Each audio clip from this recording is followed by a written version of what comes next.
Welcome to Intel Galaxy. இந்த வீடியோவில் நம்ம என்ன பார்க்க போகிறோம்னா, வால்பேப்பரை எப்படி சேவ் பண்ணுறது அப்படிங்கிறத நான் உங்களுக்கு இப்போ சொல்லிக் கொடுக்குறேன்.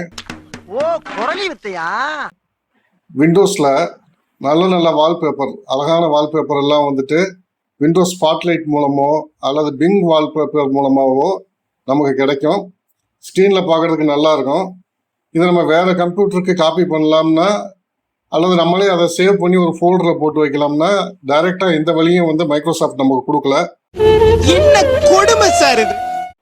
விண்டோஸில் டைரெக்டாக எந்த ஒரு ஆப்ஷனும் இதுக்கு இல்லை, அந்த வால்பேப்பரை எடுத்து நம்ம சேவ் பண்ணுறதுக்கு. இப்போ நீங்களே பாருங்கள். இப்போ ரைட் கிளிக் பண்ணுறேன் டெஸ்க்டாப்பை. அது டிஸ்பிளே செட்டிங்ஸில் போய் பார்க்குறேன். அதில் விண்டோஸ் ஸ்பாட்லைட் இருக்குது.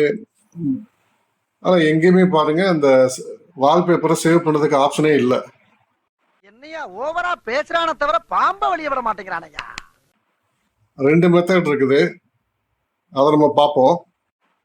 ஃபர்ஸ்ட் மெத்தட் வந்து நம்ம ஒரு கமாண்ட் மூலம் இதை வந்து நம்ம அச்சீவ் பண்ண போகிறோம். கமாண்ட் ப்ராம்ப்டை ஓப்பன் பண்ணிக்கிங்க. வித் ரன்னர்ஸ் அட்மினிஸ்ட்ரேட்டரோட சர்ச்சில் சிஎம்டின்னு டைப் பண்ணி அதை ரன்னர்ஸ் அட்மினிஸ்ட்ரேட்டர் செலக்ட் பண்ணிக்கிங்க.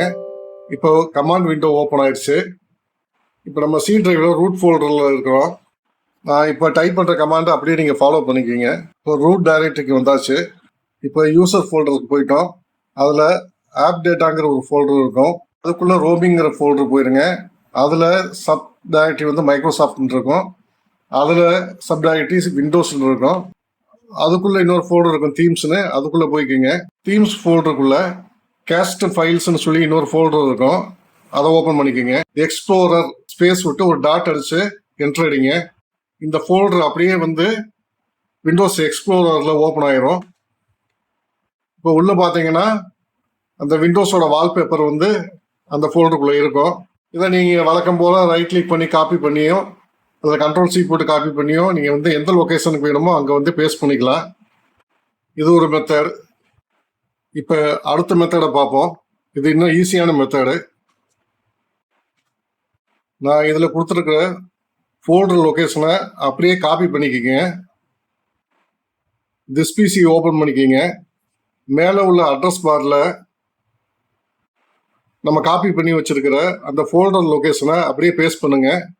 பேஸ்ட் பண்ணி என்டர் அடிங்க. இப்போ அந்த வால்பேப்பர் இருக்கிற ஃபோல்டர் வந்து உங்களுக்கு ஓப்பன் ஆயிடுச்சு. இனி நீங்கள் இதை வந்து வழக்கம் போல் காப்பி பண்ணி வேறு லொக்கேஷனில் வந்து பேஸ்ட் பண்ணுறதெல்லாம் பண்ணிக்கலாம். நீங்கள் இதை காப்பி பண்ணி உங்களுக்கு எந்த ஃபோல்டர் தேவையோ அதில் காப்பி பண்ணி வச்சுக்கோங்க. வேறு ஏதாவது உங்களுக்கு சந்தேகங்கள் இருந்தால் கமெண்ட்ஸில் தெரியப்படுத்துங்க. அதை நம்ம அடுத்த வீடியோக்களில் சால்வ் பண்ணுவோம். மறக்காமல் சப்ஸ்கிரைப் பண்ணிடுங்க. தேங்க்ஸ் ஃபார் வாட்சிங்.